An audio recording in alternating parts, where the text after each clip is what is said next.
Okay, good afternoon. Streaming for Dummies presents. The other one is the Bruins on the road up against the Canadians. That probably will not be competitive at all, though now that I've said that aloud, knowing my luck, it could be, and the Bruins are coming off a win. But a pretty weak team on the road, so that one I figure probably wouldn't be as interesting a contest as this one would be, although one might argue a 3-0 game is hardly an interesting contest. Anyway, let's see if we don't get things made a little more interesting here in period. Okay, so what I wanted to do is a recap of a crazy game that I played. So after saying that about Boston and Montreal and it not being a competitive game, being this replay of this game that was played on Christmas Day, 1924. What can I say? I had a pair of Christmas games that were just both. I mean, the one that I decided to upload, Toronto Hamilton, no regrets there for whatever reason. Those teams, as I said, actually to Peter Miller in a comment, they just seem to have chemistry, which is weird to say about dice and cards, but those teams just seem to combine to make really good matchups, really good encounters. But this game here that I played last night before I went to bed, and by the time that I finished this game, it was just a little too late to do a video for it. So, anyway, this was Boston and Montreal on Christmas Day. The Bruins came into this one with a record of 1-6. The Canadians, on the other hand, came into it with a 5-1-1 record. It was played in Montreal. Going into the game, the Bruins had an injury to a key player, so they lost one match card, and they only had like 6 match cards to begin with, I want to say. Actually, come to think of it, I think they only have 5, and then one was taken away, and it was 4 thereabouts. Not many match cards at all. And then the Canadians entered this with a 100% healthy lineup, so a much better team and healthier team to start things off. Right away in this game, you get an injury to a star player for the Bruins. So that meant Montreal already with like a 20 plus match card advantage. To anyone who knows how the game blue zone hockey works, they know that that is a substantial advantage, a seemingly insurmountable one. It means really like all the scoring chances are 80 to 90% likely thereabouts going to go in this case in the Habs' favor. So you had, then you had an injury to a Canadians key player. So Boston did at least get one of their match cards back. Jimmy Herberts took a penalty for the Bruins, but then the Bruins actually got an early lead. So again, those handful of cards in that match pack of like 30 roughly to start things off, and it ended up being Boston getting a couple of goals in the first period. And honestly, when this happened, uh, my reaction was one of, well, that's cute. That was kind of my something like that was kind of my first thoughts was, oh, that's cute. Boston taking a 2-0 lead here early, making it interesting. So in the second period, once again, things commenced much like in the first, where the Bruins got an injury to a key player.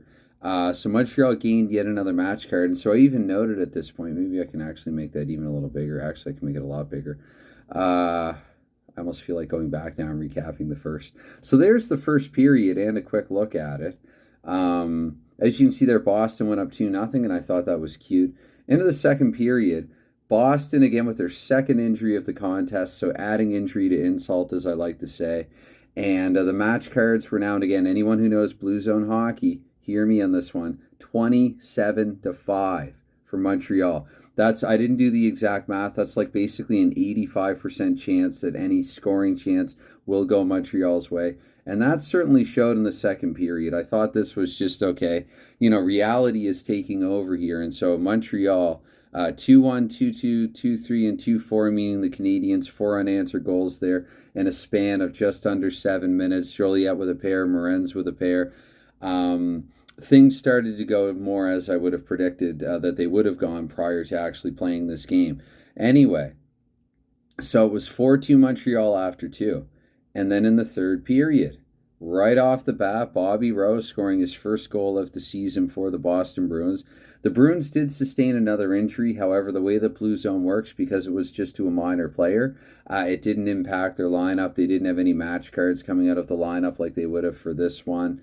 And also this one here early in the first period, they lost a star player. Like Montreal, who already had a 20 plus match card advantage, gained a pair right in the early going there in the first period. So anyway, 3-4, I mean, as you can see there, but I'll kind of go through it, I guess, and recap it verbally also anyway.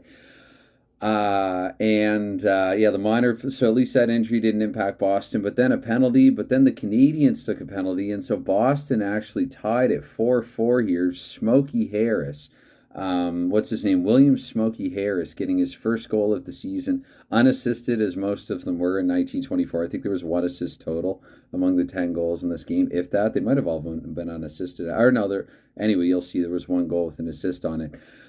So Boston comes back to tie it, and then they go ahead 5-4 with 10 minutes to go. And immediately I was thinking Christmas miracle, because again, this was a replay of a game that was played on Christmas Day 1924. And so I thought, like, given the Bruins' massive disadvantage in this one, this is a Christmas miracle. And again, I'd said what I said in the video in the St. Pat's Hamilton Tigers game, that it would be just my luck or knowing my luck that this actually would end up being an interesting and competitive game. And that the St. Pat's Tigers, again, that was a crazy game that went to overtime. But anyway, I was thinking Christmas miracle at the point that Stan Jackson got his second goal of the game, and then the Canadians tied it. The Canadians tied it, and I mean, okay, I've spoiled it by scrolling down a little too far. But Howie Morenz completing the hat trick. I should have a 3 there for hat trick for Morenz. Sorry that I don't. Tying it with 2 minutes and 16 seconds to go. Even then, though, I thought, like, okay, overtime, it could be anybody's game. It could draw out to be a boring tie or whatever. But at 7 minutes and 48 seconds into the overtime frame, it is Smokey Harris. Smokey Harris, who played a career total of 6 games with the Boston Bruins in 1924-25. A little more on that, actually, as I scroll down a little further. It's Harris getting the winning goal in overtime, 6-5 in overtime on Christmas Day. Let me remind you, a 27-5 match card disadvantage for Boston. Like, it's ridiculous. This is basically about the most ridiculous game that I've ever played with this or with any other tabletop hockey game. I couldn't believe it. And of course, I don't have this one on camera. And it's one of those things I actually suggested to Dave Gardner about doing. And I do have some pretty unbelievable games. Shout out to Jason. I do have some pretty unbelievable games already up on the channel, like the one where the Canadians came back to defeat the Maroons literally in the final roll at the end of the third period. This topped even that, though. And again, I couldn't. It was weird, actually, because I was even tempted, like, as the third period approached. And then, not at the beginning of the third period, but like when Boston tied and went ahead, I thought I'll turn the camera on and do like the final roll. But then Montreal came back to tie it, and so I thought, like, again, maybe this will just be a boring tie. And it looked that way. I mean, it was a single 10-minute overtime period that was played in 1924 among the NHL teams. And so, and probably, you would think these guys would be eager to get home on Christmas Day to family or whatever. But there you have it once more. Smokey Harris just completing the improbable, the unbelievable, really, for the unfathomable. The Boston Bruins defeating the... I mean, as a Habs fan, you know that if this weren't true, there's no way that I'd be, uploading, recording, and posting and everything like this. Like, I don't even care. It's just, at this point, this was just such a fantastic game. Just such an incredible thing to just be witness to, the flips and the rolls and just how everything combined to create such a story, such a freaking Christmas miracle. So there, yeah, Boston 6-5 overtime. Again, a 27-5 match card disadvantage. I cannot reiterate that enough if you know Blue Zone hockey at all again.